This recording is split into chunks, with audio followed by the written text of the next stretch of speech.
everyone, my name is Anthony Cummins and welcome to this video. This is just a simple book review for people who like books. Now remember, Tuttle are sending me books and I'm doing reviews for them. So this is one of their books. It's called Japanese Swords, Cultural Icons of a Nation. And it's by Colin M. Roach. Now, it's not in hardback, it's in softback, which obviously, you know, not a problem of the author. I just prefer hardbacks. And it comes with a free DVD. And what I'll do is at the end of this video, I'll take you through a bit of the DVD.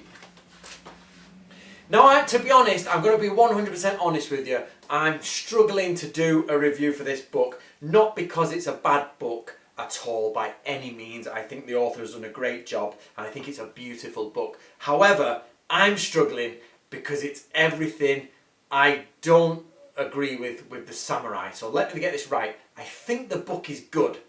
I think the approach the author has taken is good. It's just not, it's got that layer of modern Bushido over it, which it just doesn't grip with me. So for the type of book it is, I think the author has done brilliantly. It's just I cannot gel with it. But what I'm going to do is I'm going to take you through the book itself. It's actually like Cultural Icons of a Nation. So it is a book about Japanese swords. It's got some awesome information in it. The images are superb. There's only one or two images that are a bit blurry. You can tell they haven't got the right print ratio for it. But and as I say, I'll show you a quick flick through the book. Right, guys. So this is the book. As I say, Japanese Swords, Cultural Icons of a Nation, the History, Metallurgy and Iconography of the Samurai Sword by Colin M. Roach. As you can see, as I said, the pictures are really quite beautiful. They're pretty damn good on the old picture front. I think this is the author by the picture at the back. Your introduction. So you've got here appreciating the Japanese sword, creating a Japanese sword, history and culture, early Japanese swords, medieval Japanese swords, passion and preservation, things like that. Obviously, as you can see, this is what I mean by one of them is slightly blurry. I think it's not the right print scale. But, as you can see, pretty much full colour. And it is pretty glorious as a colourful book. Appreciating the Japanese sword. Now, I would say, as you can see, there's stuff like this, which I do find actually quite nice. He's got lovely pictures. He's got really crisp pictures here. This is a gorgeous, well-photographed selection of Tachi paraphernalia going into the parts of the sword.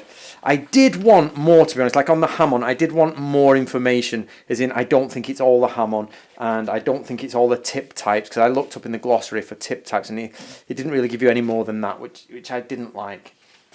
Not I didn't like, I just wanted more. But as you say, cleaning the sword, he goes through it. Now, creating a Japanese sword, you know, this is, you know, the go-to thing everybody does is, but I know that in the DVD he talks to this gentleman, he seems really nice. And I quite liked what he was saying. He was saying something about everybody's work is difficult, so, you know, we should all appreciate the different works people do, which was nice. But I'd say still full colour, guys. I won't bore you with it all, because I know you'll want to read it. But it goes through like the evolution, and what I like about this is it goes through a lot of the religious elements, and it really does take you into not spirituality is the wrong word, but the gods, the way Buddhism affects it, the way Taoism affects it.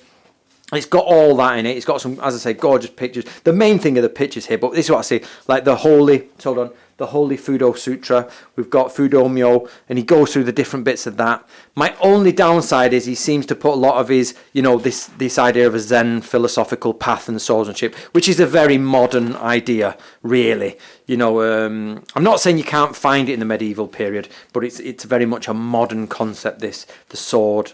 Because it starts with Yagyu, doesn't it, with his the life-giving sword, but it's still about killing people. But now it's all about Zen. So, as you say, it's more of a collector's. So if you're into sword collecting, I would say, yeah, it's rammed full of, you know, great images. It's rammed full of great stuff. So, but if you're more into the use of the sword from a medieval point of view, no. But if you're into the use of the sword from the Iaido point of view, then it's got some stuff in it. But as you say, it's not about how to use a sword. It's about the sword itself. So it is a collector's book.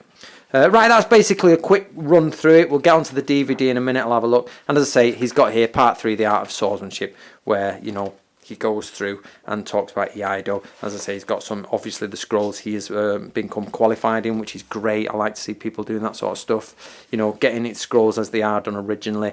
And he's got some testimonies from some Japanese people here, who are American Japanese, if I remember from the DVD. Okay, let's go to the DVD and see what you think. Right, guys, have you got the back of the book? There's a CD there, like a CD little envelope. I've put it in, and here we are. Japanese culture. So you get 3 things. Japanese swords. I know you can't see that properly, guys. Let me try and change that. Cultural icons of a nation, a beginner's class in Iaido, bonus feature, sword shopping in Kyoto. So let's go that one first, shall we? So we've got, oh hello, got 18 mins on this, I think. Yeah, 18 minutes. So the sword of Japan is steeped in tradition. It is believed that spirit. I don't know if I'm going to get copyright issues for this one, because obviously. But yeah, so how to make a sword. Its rise to metallurgic. Yeah, it seems about making a sword. I'll watch this anyway. So let me go back.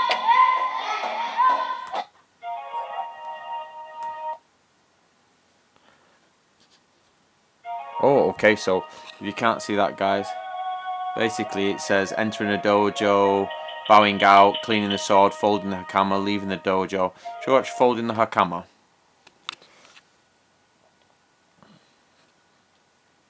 It's a bit bizarre, you have to look at me all the time. Oh, we're going to watch a man get undressed. Okay. Job it on a bit.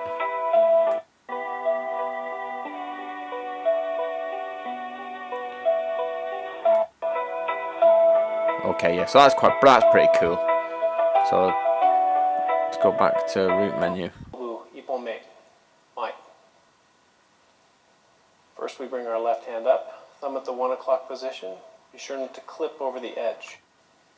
Now we're going to have a complementary motion of pushing the sword and the koiguchi across, blocking in ukenagashi position, and then we're going to come straight up the center line. The front knee is bent. As I say, you get the idea. Vertical. Let's go pick another one. Let's go back to title menu. Sword shopping in Kyoto. Whenever I'm in Kyoto, I always stop in to see my friends at Tozando. They're always very helpful, and today I'm going to bring you along to go see some swords. This wavy line here. That's pretty cool. The hamon here is a bizen. What's the name of the hamon again? Gunome Mirare. Gunome Mirare. It's an undulating wave, irregular pattern. It's really a horn piece, although sometimes made in. I've been into a few shops in Tokyo actually like this. It's really quite nice actually. So let's go back to the title menu. Right, so basically, guys, that's the DVD. That's the book, Japanese Swords, Cultural Icons of a Nation, a History, Metallurgy and Iconography of the Samurai Sword by Colin M. Roach.